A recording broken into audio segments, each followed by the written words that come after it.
SI Media Islamic YouTube channel. يا أيها الذين آمنوا اجتنبوا كثيرا من الظن إن بعض الظن إثم ولا تجسسوا ولا يغتب بعضكم بعضا أيحب أحدكم أن يأكل لحم أخيه ميتا فكرهتموه واتقوا الله إن الله تواب رحيم. الله رب العالمين فرمان হে ইমানদারেরা হে বিশ্বাসীরা তোমরা বিরত থাকো বদ ধারণা থেকে, কারণ বদ ধারণা কিছু ধারণা আছে সেগুলো হচ্ছে পাপ। আপনার এটা সুধারণা নয় কুধারণা, আপনি যা ধারণা করেছেন তার বিপরীতে ওই যুক্তি সঠিক আছে, আপনার ধারণাটা ভুল, এজন্য বদ ধারণা থেকে বিরত থাকো। ওয়ালা ইয়াগতাব বা'দুকুম বা'দা, তারপরে বলে দিচ্ছেন আল্লাহ তাআলা একে অপরকে গীবত করিবা না। তারপর বলে দিচ্ছেন আইয়ুহিব্বু আহাদুকুম আন ইয়াকুলা লাহমা আখিহি মাইতা, তোমরা কি পছন্দ করো তোমার মৃত ভাইয়ের মৃত গোশত খেতে, তোমরা কি সেটা পছন্দ করো? আল্লাহ তাআলা বলে দিচ্ছেন ফাকারিতুমু, না না পছন্দ করো না, তোমরা সেটাকে অপছন্দ করো, ঘৃণা করো। ফাকারিতুমু ওয়াত্তাকুল্লাহ, এ ব্যাপারে আল্লাহকে ভয় করো। মানুষের প্রতি বদ ধারণা রাখার আগে, মানুষের গীবত করার আগে তুমি আল্লাহ তাআলাকে ভয় করো। ইন্নাল্লাহা তাওয়াবুর রাহিম, আল্লাহ তাআলা ক্ষমাশীল এবং দয়াবান। ওয়া আলাইকুম ওয়া রাহমাতুল্লাহি ওয়া বারাকাতুহু। উত্তর দেন ওয়া আলাইকুমুস সালাম ওয়া রাহমাতুল্লাহ। আলহামদুলিল্লাহি ওয়াহদা ونصر عبده وأعز جنده وهزم الأحزاب وحده ولا شيء بعده وأشهد أن لا إله إلا الله وحده لا شريك له لا مثيل له وأشهد أن لا إله إلا الله وحده لا شريك له وأشهد أن محمدا عبد الله ورسوله صلى الله تعالى عليه وعلى آله وأصحابه أجمعين. أما بعد فأعوذ بالله من الشيطان الرجيم. بسم الله الرحمن الرحيم. يا أيها الذين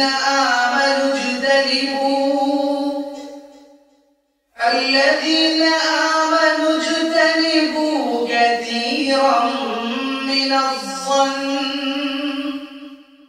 إن بعض الظن إثم ولا تجسسوا ولا يغتب بعضكم بعضا أيحب أحدكم أن يأكل لحم أخيه أيحب أحدكم أن يأكل لحم أخيه ميتا فكرهتموه واتقوا الله إن الله تواب رحيم. وقال النبي عليه الصلاة والسلام قال النبي صلى الله عليه وسلم لأصحابه أتدرون ما الغيبة؟ فقالوا لرسول الله صلى الله عليه وسلم الله ورسوله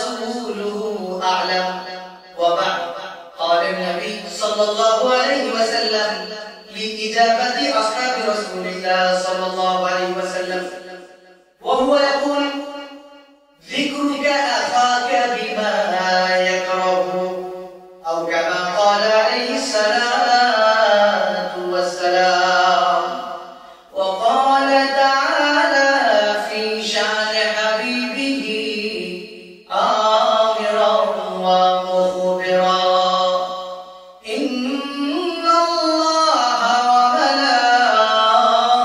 وملائكته يصلون على النبي يا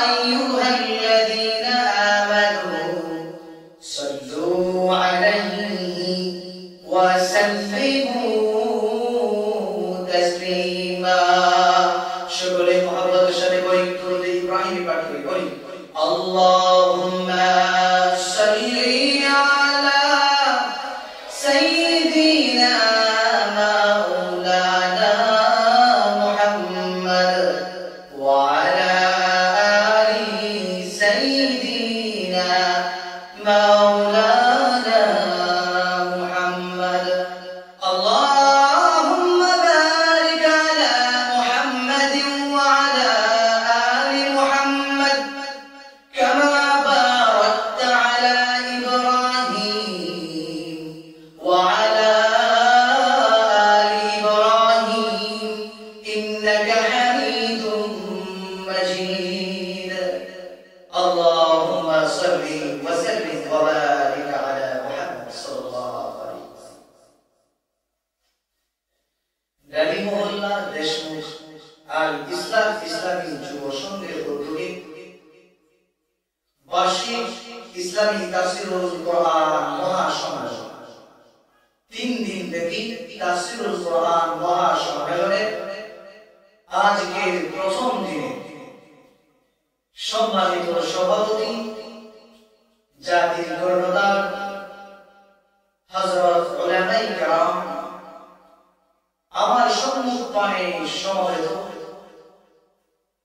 মুরব্বিয়ানে কেরাম আমার বাবার বয়সী মুরব্বি বাবারা জাতির ভবিষ্যৎ যুবক ভাইরা ও স্কুল মাদ্রাসার ছোট ছোট শিক্ষার্থী আমার প্রাণের ভাইরা এবং পর্দার আড়ালে অবস্থানরত শ্রদ্ধেয় সম্মানিতা দিনদার মুত্তাকি আমার প্রাণপ্রিয় মা ও বোনেরা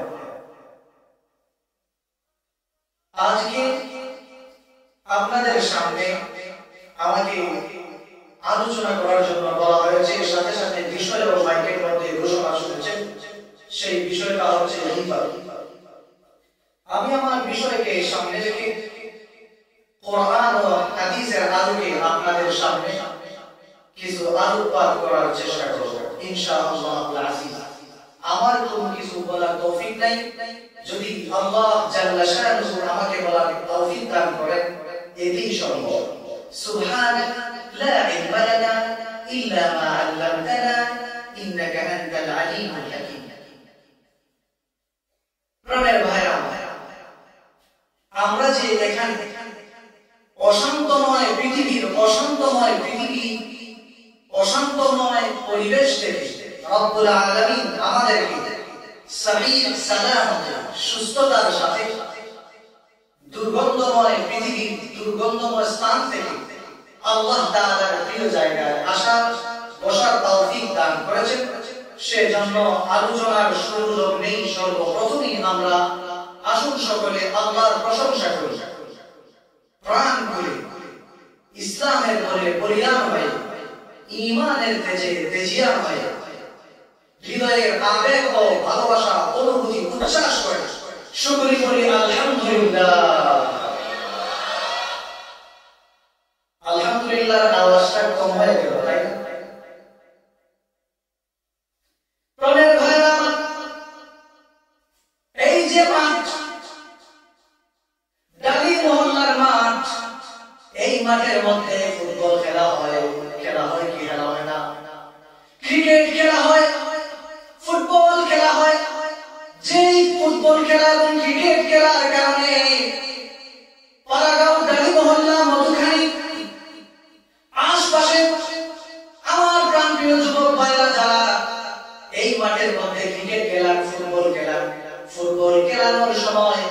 যখন একটা গোল হয়ে যায়, সরকার যখন হয়, সকলে চিৎকার মেরে বলে গোল হয়ে গেছে, গোল বলে এমন চিৎকার করে যেন সাগর দিঘির পশ্চিম পার থেকে শোনা যায়।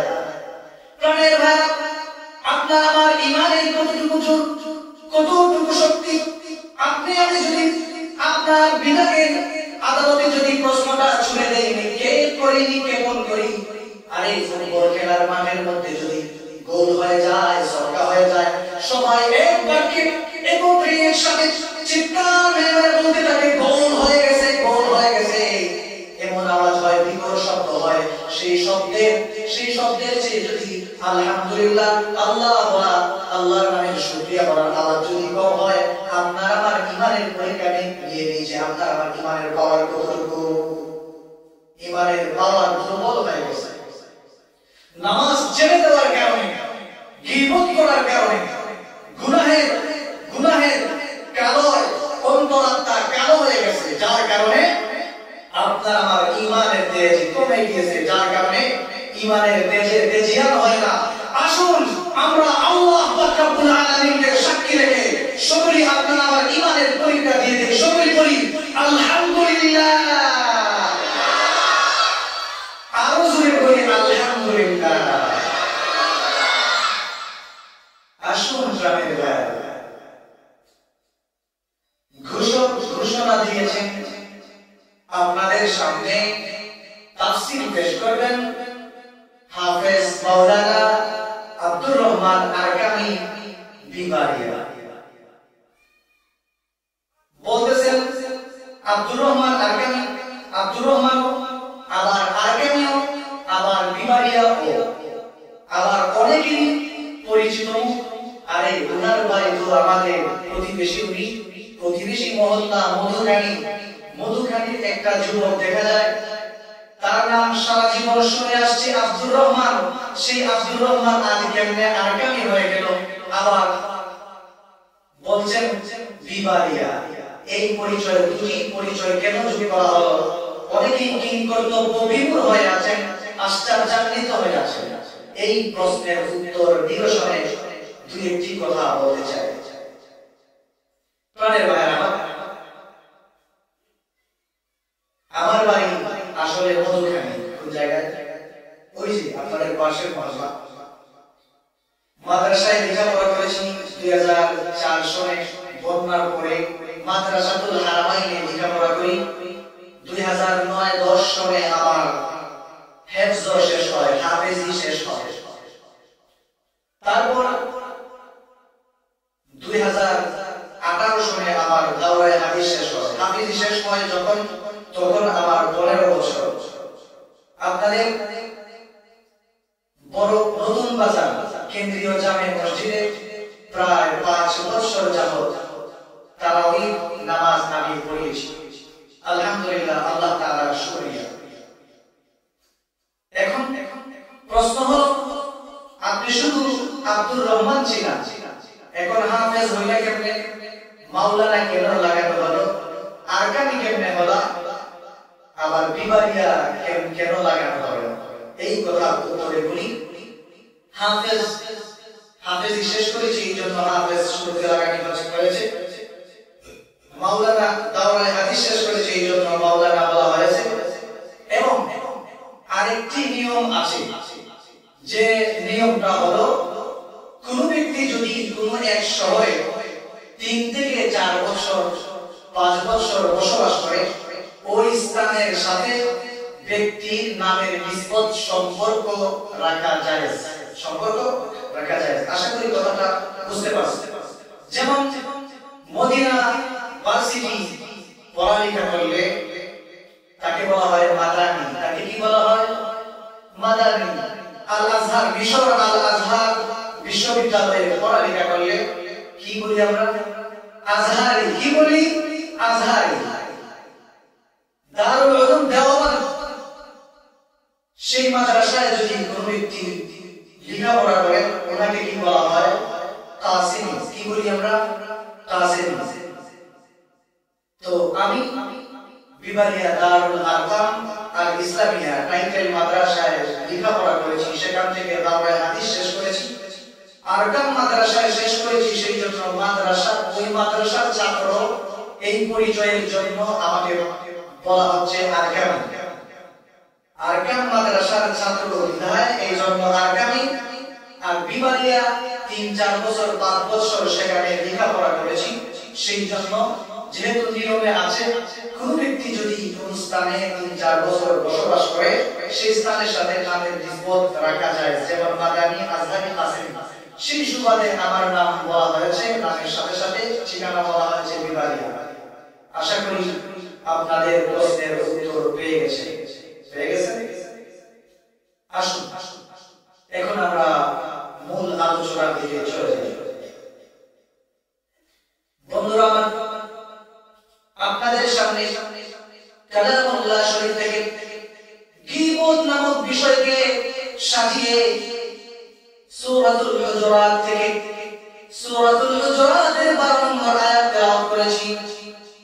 সেই আয়াত হচ্ছে ইয়া আইয়ুহাল্লাযীনা আমানু ইজতানিবু কাসীরাম মিনাজ-যন্নি ইন্না বা'দাজ-যন্নি ইথমুন ওয়া লা তাজাসসু ওয়া লা ইয়াগতাব বা'দুকুম বা'দা আইয়ুহিব্বু আহাদুকুম আন ইয়াকুলা লাহমা আখিহি মাইতান ফাকারিহতুমুহু ওয়াত্তাকুল্লাহ ইন্নাল্লাহা তাওয়াবুর রাহিম।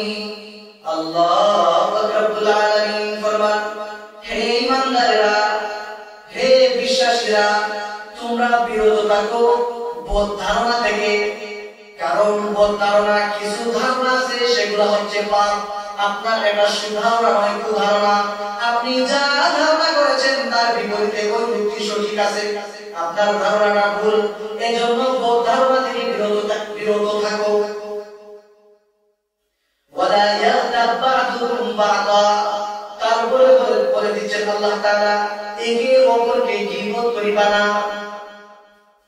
তারপর বলে দিচ্ছেন আইয়ুহিব্বু আহাদুকুম আন ইয়াকুলা লাহমা আখিহি মাইতান, তোমরা কি পছন্দ করো তোমার মৃত ভাইয়ের মৃত গোশত খেতে? তোমরা কি সেটা পছন্দ করো?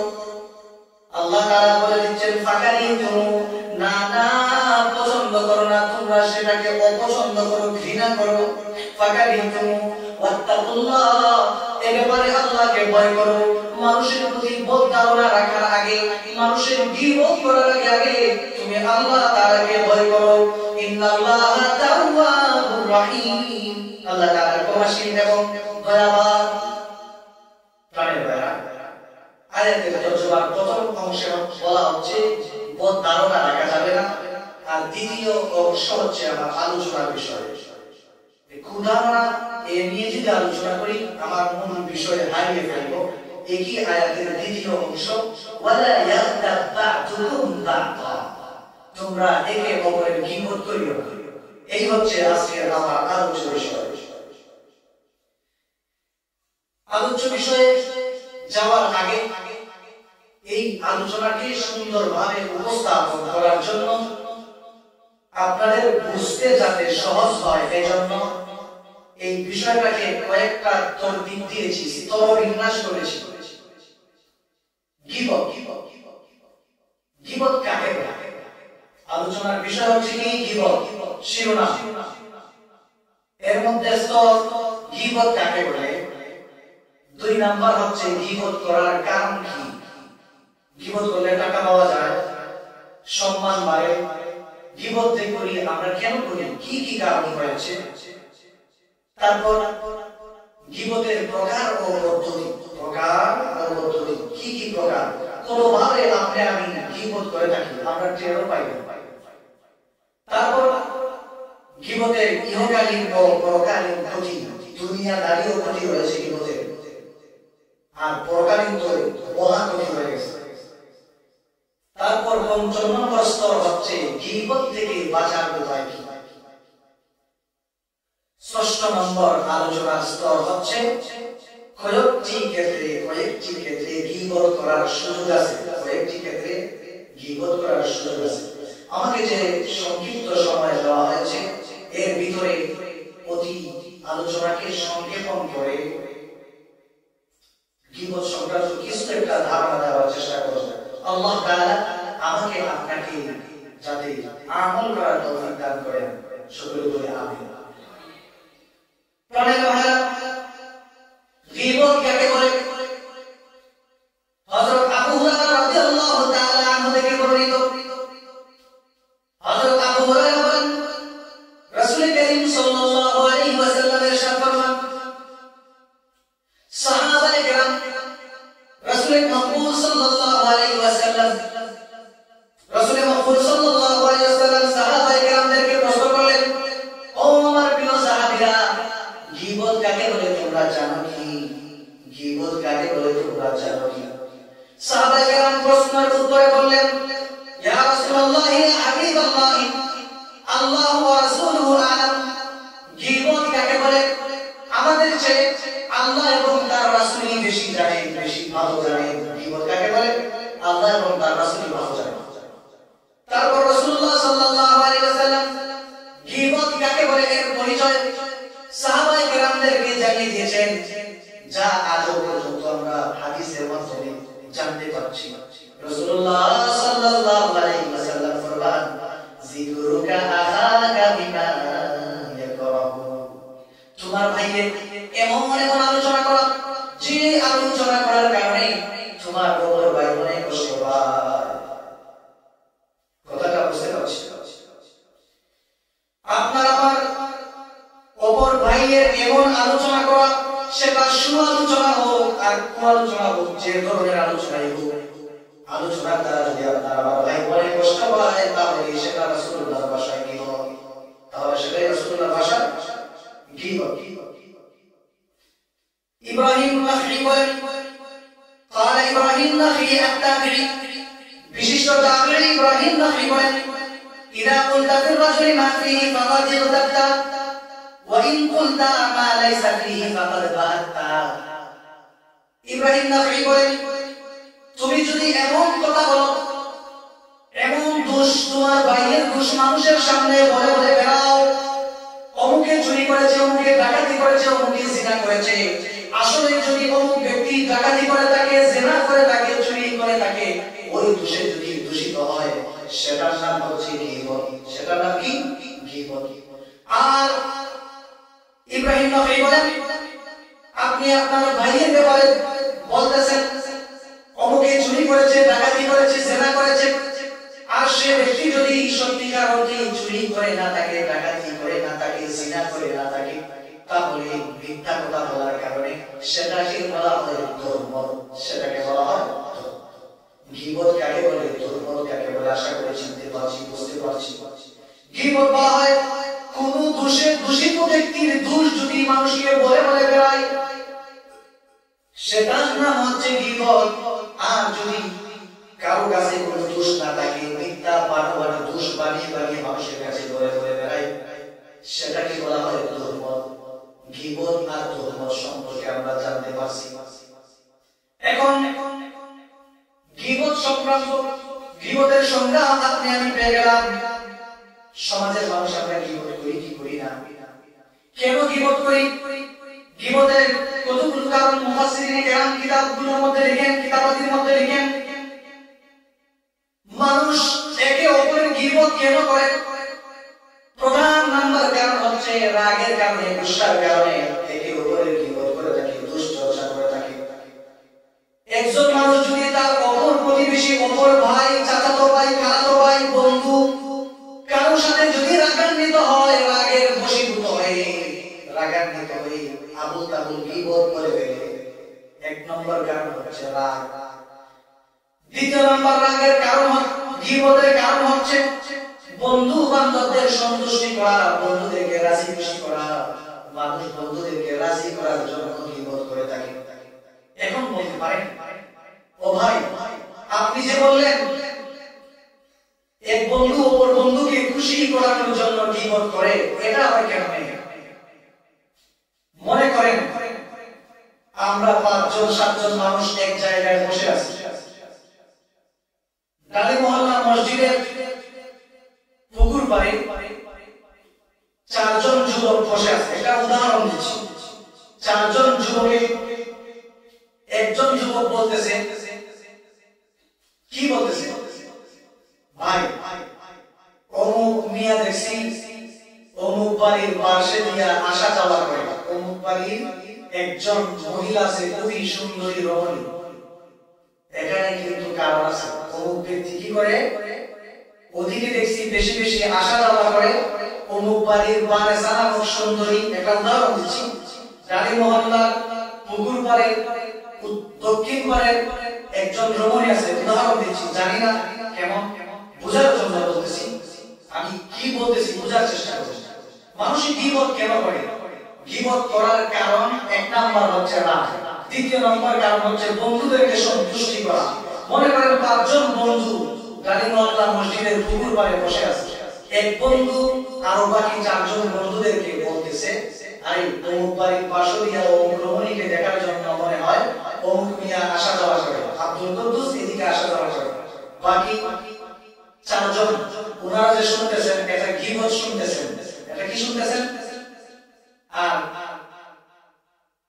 উনি যে গীবত করতেছে বন্ধুদেরকে সন্তুষ্টি করার জন্য, এমনিতেই ভালো লাগে না, বন্ধুদেরকে বিনোদন দেওয়ার জন্য, আনন্দ দেওয়ার জন্য এক বন্ধু গীবত করতেছে, আর বাকি 4 বন্ধু কোনো বন্ধুই প্রতিবাদ করে না। প্রতিবাদ যদি করে তাহলে বন্ধুত্ব নষ্ট হয়ে যাবে, এই জন্য মানুষ গীবত করে।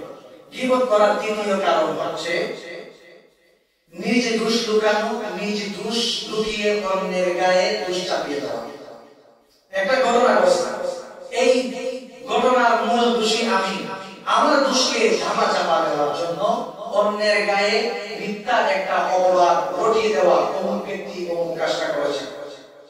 তাহলে গীবত করার তৃতীয় কারণ কি? নিজের দোষ লুকানোর জন্য অন্যের দোষ বলে বলে বেড়ানো। গীবত করার চতুর্থ নাম্বার কারণ হচ্ছে আত্মমর্যাদা, আত্মগৌরব, অহংকার।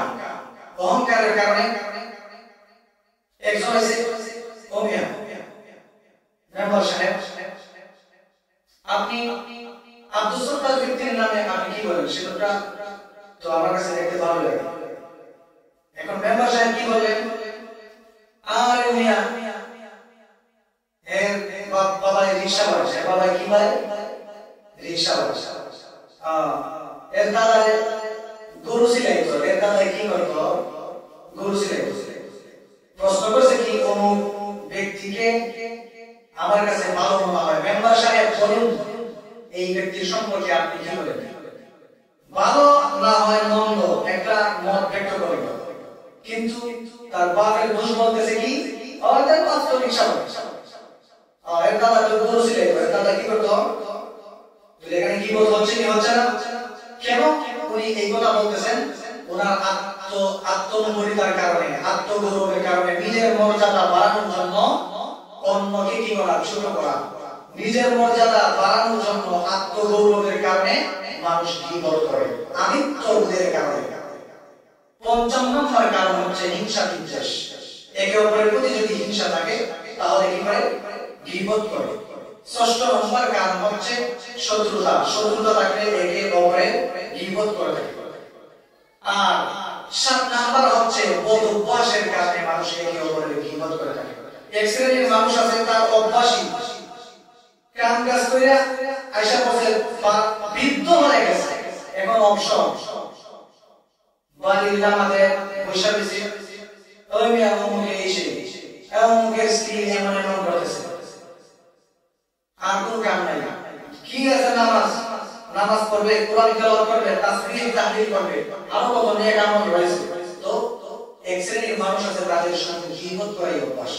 তাহলে গীবত করে একে অপরের গীবত করে, এর কারণ 7টি কারণ বললাম। ১ নাম্বার কারণ রাগ, দ্বিতীয় নাম্বার একে অপরকে সাথীদেরকে সন্তুষ্টি করার জন্য একজন অপরজনকে মিলে মিলে দুশ্চর্চা করা।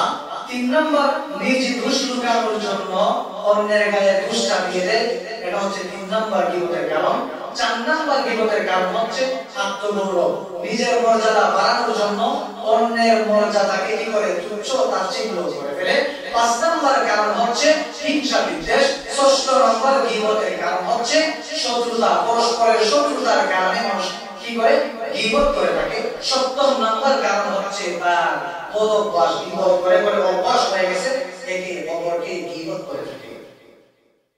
এখন গীবত আমরা কত প্রকার পদ্ধতিতে করে থাকি, মুখ দিয়ে শুধু বললাম, খারাপ তমুক ভালো, এখানেই গীবতের শেষ কথা। গীবতের অঙ্গ প্রত্যঙ্গের গীবত, চোখের ইশারায় গীবত, মৃত ব্যক্তির গীবত, বংশের গীবত, গোষ্ঠীর গীবত, পুরুষের গীবত, নারীর গীবত, মানুষের অভ্যাসের গীবত, অনেক অনেক গীবতের ধরন রয়েছে, প্রকার রয়েছে। গীবতের প্রকারগুলো আপনাদের সামনে অতি সংক্ষেপে উপস্থাপন করার চেষ্টা করব। এক নম্বর গীবতের পদ্ধতি হচ্ছে আমরা যেভাবে করে থাকি সমাজের মানুষে, সেটা হচ্ছে মৃত ব্যক্তির গীবত। সেটা কি? মৃত ব্যক্তির গীবত। তো মৃত ব্যক্তির গীবতের সম্পর্কে, গীবত তো একেবারেই হারাম, আবার মৃত ব্যক্তিকে যদি কেউ গীবত করে এটা তো আরো ভয়াবহ কথা, জঘন্য কথা। রাসূলুল্লাহ সাল্লাল্লাহু আলাইহি ওয়াসাল্লাম ফরমান, ইন্নাকা আহাদুকুম ফাদাউহু ওয়া লা তাকুলু মা ফিহি। যদি তোমাদের মধ্য থেকে কোনো ব্যক্তি মারা যায়, এই ব্যাপারে তার এই দোষ আছে, শত্রু আছে, কুসুর আছে, এগুলো আপনার ঠিকাদারি দায়িত্ব আল্লাহ তাআলা দেন নাই, রাসূলুল্লাহ তাকে দেন নাই। কেউ মারা গেল, এর বাপ হয়েছে ইত্যাদি, এর বাপ হয়েছে মুনাফিক, এর বাপ হয়েছে অমুকের জমি দখল করে রাখতো, এর বাপ হয়েছে মানুষকে খুন করতো, টাকা আত্মসাৎ করতো, তার বাপই ছিল টাকা। এ ধরনের কথা কোন ব্যক্তি যদি মারা যায়, এই ধরনের ঠিকাদারি আপনাকে আমাকে ইসলামী শরীয়ত দেয় নাই। রাসূলুল্লাহ সাল্লাল্লাহু আলাইহি ওয়াসাল্লাম ফরমান, তোমরা মৃত ব্যক্তিদের ব্যাপারে কোনো কিছু বলিও না, সে ব্যক্তি তো মারাই গেল, তার ব্যাপারে কি করো? অন্য রাওয়ায়াতে রাসূলুল্লাহ সাল্লাল্লাহু আলাইহি ওয়াসাল্লাম ফরমান, উযকুরু মাহাসিনা মাউতাকুম ওয়া কুফু আন মাসাওয়িহিম। গীবত ব্যক্তি, মৃত ব্যক্তিদের আলোচনা যদি করতে হয়, তাদের ভালো গুণ নিয়ে আলোচনা করো। আজকের কথাগুলো কিন্তু কণ্ঠ দিয়ে বললে শুধু আওয়াজই আপনারা শুনবেন, এটা অতীব গুরুত্বপূর্ণ বিষয়। মোতালারা করে সূক্ষ্ম সূক্ষ্ম পয়েন্ট আকারে স্তর বিন্যাস করে আপনাদের সামনে পেশ করার চেষ্টা করতেছি। আর গীবত করার পদ্ধতিগুলো বলতেছি।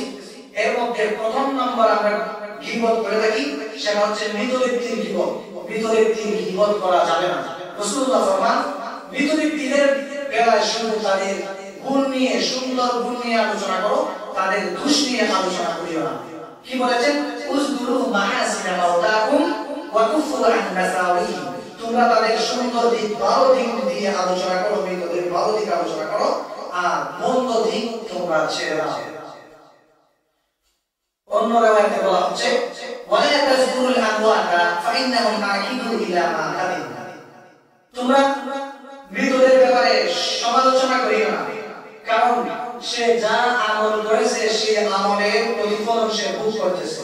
সে যা আমল করেছে সেই আমলের প্রতিফলন কবর থেকে কি করতেছে? ভোগ করতেছে। আপনি তার দোষ নিয়ে এখানের মধ্যে ঠিকাদারি করেন না, গুনাহের বোঝা ভারী করেন। তাহলে গীবত করার কতগুলো পদ্ধতি। প্রথম নাম্বার পদ্ধতি হচ্ছে, মৃত ব্যক্তির বেলায় গীবত করলে মনে করে অনেকে এটা মনে হয় গীবত নয়, তবে মৃত ব্যক্তিদের গীবত একটা প্রকার আছে। দ্বিতীয় নাম্বার হচ্ছে জীবিত ব্যক্তির দৈহিক গঠনের আকার আকৃতির গীবত। জীবিত ব্যক্তিদের গীবত, জীবিত ব্যক্তিদের গীবত কেমনে আমরা করি? একজন মানুষ যদি অন্ধ থাকে, ইসলামী শরীয়ত কোন ব্যক্তি যদি জন্মগ্রহণ করে 7 দিনের দিন নাম রাখার নির্দেশ দিয়েছে। নাম রাখা হয় সুন্দর নাম। প্রত্যেক ব্যক্তির মর্যাদাবান, প্রত্যেক ব্যক্তির মর্যাদা রয়েছে, আত্মমর্যাদা রয়েছে। হোক সে বুড়া, অন্ধ, ল্যাংড়া, প্রতিবন্ধী, তাকে যদি অন্ধ ব্যক্তিকে যদি ইন্ডিয়া বলে কানা, মনে কষ্ট লাগবে কি লাগবে না? প্রতিবন্ধী ব্যক্তিকে যদি কেউ বলে ল্যাংড়া, কানে কম শুনে তাকে যদি কেউ বয়রা বলে, মনে কষ্ট লাগবে কি লাগবে না? তাহলে অঙ্গ প্রত্যঙ্গের দোষ ত্রুটি নিয়ে আলোচনা করা, সেটা হচ্ছে জীবিত মানুষের দৈহিক গীবত। জীবিত মানুষের দৈহিক গীবত। এবারে আল্লাহ রাব্বুল আলামিন ফরমান, ওয়ালা তানাবাসু বিল আলকাব। ও আমার বান্দারা, আমি তোমাদেরকে সুন্দর একটা শরীয়ত দিয়েছি, ইসলামী শরীয়ত। শরীয়ত বোঝার জন্য কোরআন দিয়েছি, কোরআনের ভাষ্যকার দিয়েছি বিশ্ব বিশ্বনবী মুহাম্মদ সাল্লাল্লাহু আলাইহি ওয়াসাল্লামকে কোরআন এবং হাদিসের মাধ্যমে নবীজির কাছ থেকে তোমরা হাদিসের মাধ্যমে তোমরা শুনতে পাচ্ছ। কি শুনতে পাচ্ছ? কোরআনের মাধ্যমে শুনতে পাচ্ছ। ইসলামী শরীয়ত তোমাদেরকে মর্যাদা দিয়েছে। প্রত্যেক ব্যক্তির সুন্দর সুন্দর নাম দেওয়া হয়েছে।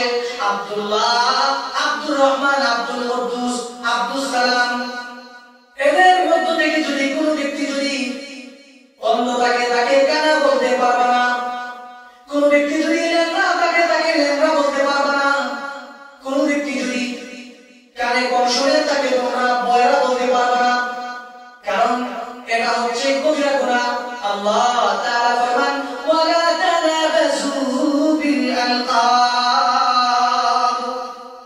তাহলে মৃত ব্যক্তির গীবত জীবিত ব্যক্তির দৈহিক গঠন নিয়ে আমরা গীবত করে থাকি। আল্লাহ তাআলা আমাদের হেফাজত করুন। তৃতীয় নম্বর বংশের গীবত। বংশের গীবত আমরা কেমনে করি? উদাহরণ দেব, জানতে চান? আর আওয়াজ দেন, ভয় গেছেন নাকি? বংশের গীবত আমরা কেমনে করি? একটা দুইটা উদাহরণ দেব। বংশের গীবত হচ্ছে অমুক গোষ্ঠীর লোক ওর মাছ বেচে। আমাদের গ্রাম্য ভাষায় বলি মাইমাল। আরে এটা মাইমালের দল। আরে এটা কিসের দল? মাইমালের দল।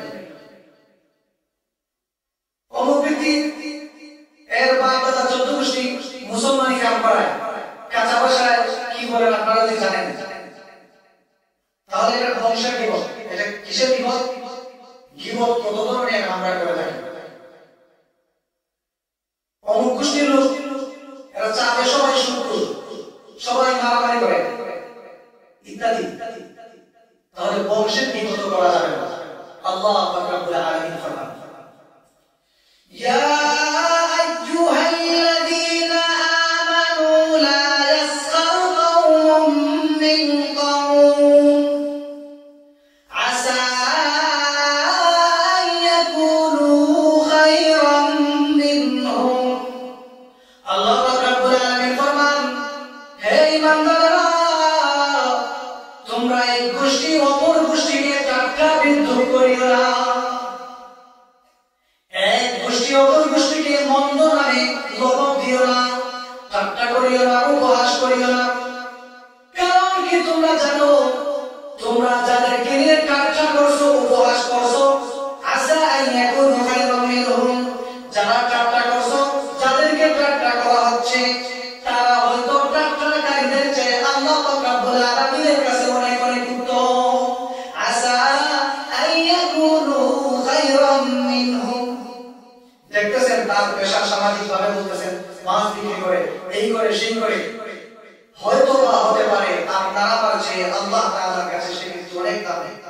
আপনারা মাঝে আল্লাহ তাআলার কাছে অনেক দামি। কেমনে? আল্লাহ তাআলা ফরমান ইন্না আকরামাকুম ইনদাল্লাহি আতকাকুম। নিশ্চয়ই তোমাদের মধ্যে সর্বাধিক সম্মানিত ব্যক্তি হচ্ছে আল্লাহ তাআলার কাছে ওই ব্যক্তি যিনি বেশি তাকওয়াবান, যিনি মুত্তাকি।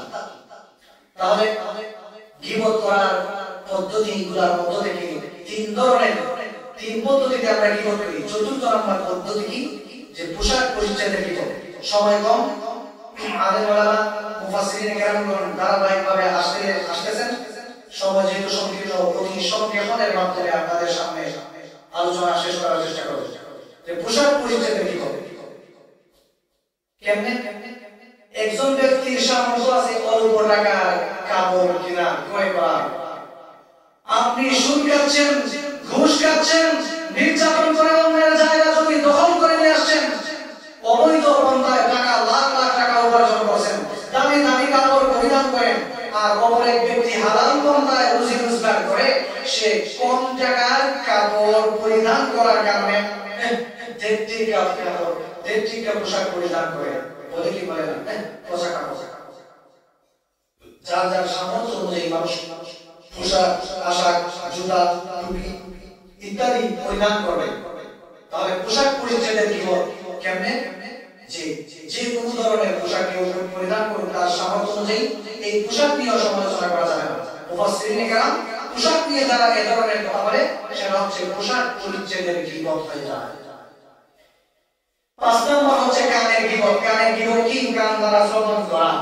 6 নম্বর গীবতের পদ্ধতি কি? সেটা হচ্ছে লিখনির মাধ্যমে গীবত করা। কোন ব্যক্তির নামে নাম দিয়ে অথবা বেনামে ইঙ্গিত ইশারায় গীবত করা। 5 নম্বর হচ্ছে কৌশলে গীবত করা। কৌশলে আমরা গীবত করি অনেকে, কথাটা বোঝার চেষ্টা করি, যা শিক্ষিত মানুষদের মাধ্যমে হয়। সহজ সরল মানুষের দিক অমুকে এই করছে সেই করছে নাম ধইরা বলে ফেলে। আর যারা শিক্ষিত শয়তান তারা নাম না নিয়ে সূক্ষ্মভাবে মানুষের গীবত করে থাকেন। সেটা কেমনে বলবো?